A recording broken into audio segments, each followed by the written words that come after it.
چند روز پیش اتفاق وحشتناکی در کشورمون افتاد و آقای مهرجویی و همسرشون به صورت وحشیانه به قتل رسیدن. همه ناراحتیم از این موضوع و در شوک هستیم. هر کسی چیزی میگه، بررسی داریم میکنیم موضوع رو که چه اتفاقی افتاده، برای چی، چرا، کی بوده، چطور بوده.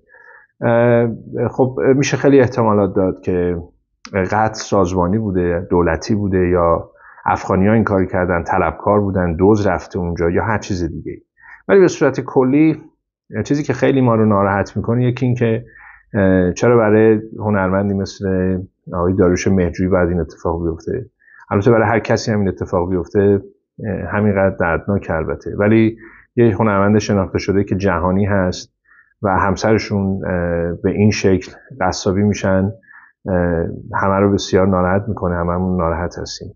ولی این که بعد فکر میکنیم که کی، افغانی‌ها این کار کردن، ایرانی‌ها این کار کردن، آیا یه ایرانی که مثل ما فارسی حرف میزنه و مسلمون احتمالاً رفته این کارو کرده، آیا گروهی بودن، آیا رئیسی داشتن، کسی به اینا دستور داده؟ حالا به هر جهت بوده، کی این کارو میکنه؟ چه شخصی، چه انسانی میاد دو نفر رو به این شکل میکشه و فکر نمیکنه که این اشتباهات و سرپیچی کنه؟ حتی اگر دستور بوده، اگر هم طلبکار بوده، به خاطر پول بوده یا هر چیز دیگه بوده، این مسئله خیلی گسترده تر، متاسفانه نزدیک به ما این اتفاق افتاده. ولی به هر حال این مسئله جهانیه و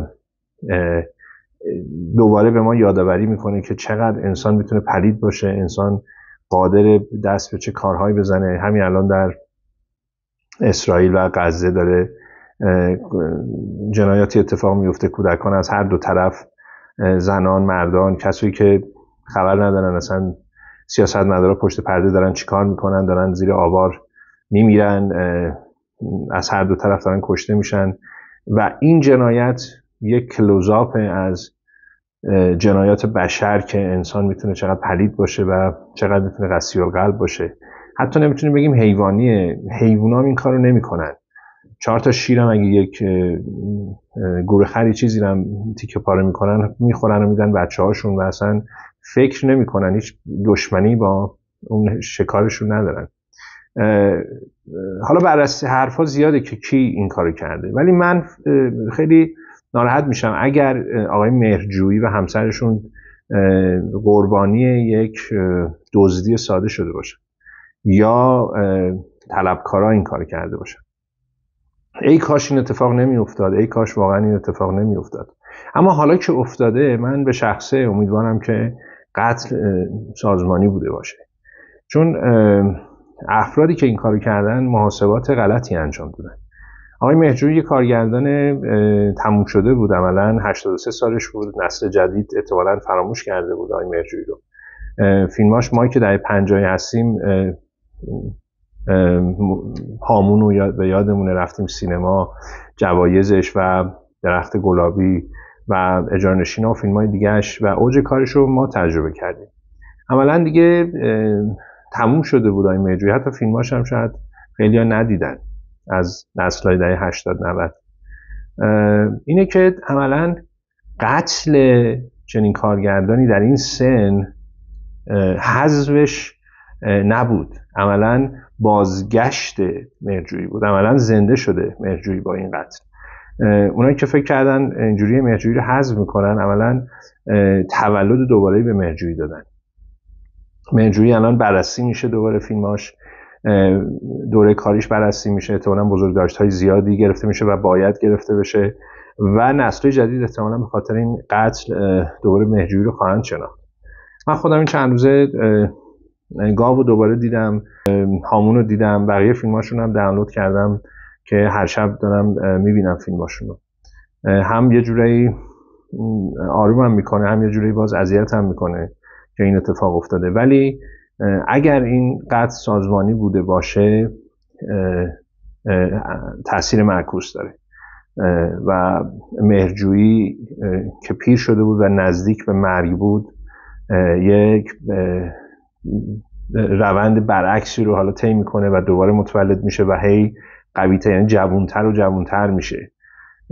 به عنوان کارگردانی که تأثیر زیادی در هنر این مملکت داشت، سینما این مملکت داشت، و حق داره به گردن مردم و ما هم افتخار میکنیم که مهرجویی ایرانی بود و خدمت بزرگی به سینمای ما کرد، هم در معرفیش در جهان و هم به کارگردانی نسل بعد که ازش یاد بگیرن و کاراشو دنبال بکنن. وقتی به تاریخ نگاه میکنیم میبینیم این دفعه اول نیست که این اتفاق میفته. از سقراط که شروع بکنیم که دستور قتلشو دادن و شوکنان بهش دادن، تا بعد سیسرون که مایک آنتونی دستور داد که اعدامش کردن، سر و دستشو بریدن گذاشتن به نمایش. سیسرونی که تاثیر زیادی در ادبیات روم داشت و کتابای زیادی داره و قرنها تاثیرگذار بود. هیپاتیا حتی یه زنی بود که در 44 سالگی چون ریاضی میخوند و ریاضیدان بود سنگسار شد. همینطور که بیایم جلو، توماس مور گردن زده شد. توماس موری که در واقع وزیر بود و خیلی آدم درستکاری بود، در تقریبا شبیه به امیرکبیر خودمونی که ناصرالدین شاه دستور داد خفش کردن. میدونیم که امیرکبیر چه آدمی بود و پادشاهمون جدا از گندکاری‌های دیگه‌اش این لکه ننگ برای ناصرالدین شاه مونده که اون کشتش. برای هنری هشتم این لکه مونده که توماس مور رو گردن زد. و همینطور جنرال فرانکو که لورکا رو شبونه از خونش دستور داد در آوردن و جلوی دیوار گذاشتن و تیربارون کردن. هنرمندی کم نظیر، یک شاعر فوق‌العاده که اونجوری کشتنش. و همیشه وقتی جنرال فرانکو و رژیم فاشیستش به یاد میاد سریع به یاد میاریم که اون لورکا رو کشته. و اگر این اتفاق برای مهرجویی هم افتاده باشه تا ابدالدهر این لکه ننگ میمونه برای کسایی که این کارو کردن و خونش، یعنی همونطور که زندگیش پربار بود مهرجویی، مرگش هم پربار خواهد بود انشالله. امیدوارم که مرگش هم همونقدر پربار باشه و تاثیرگذار باشه. حالا که این اتفاق افتاده امیدوار بودیم که آرزو میکردیم که این کابوس باشه و این اتفاق نمیافتاد، کاش نمیافتاد.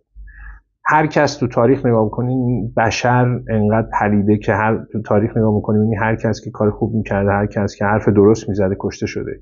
جان لنون آهنگ ایمجینو خوند که همش در مورد صلح، 5 تا گلوله قاتلش بهش زد.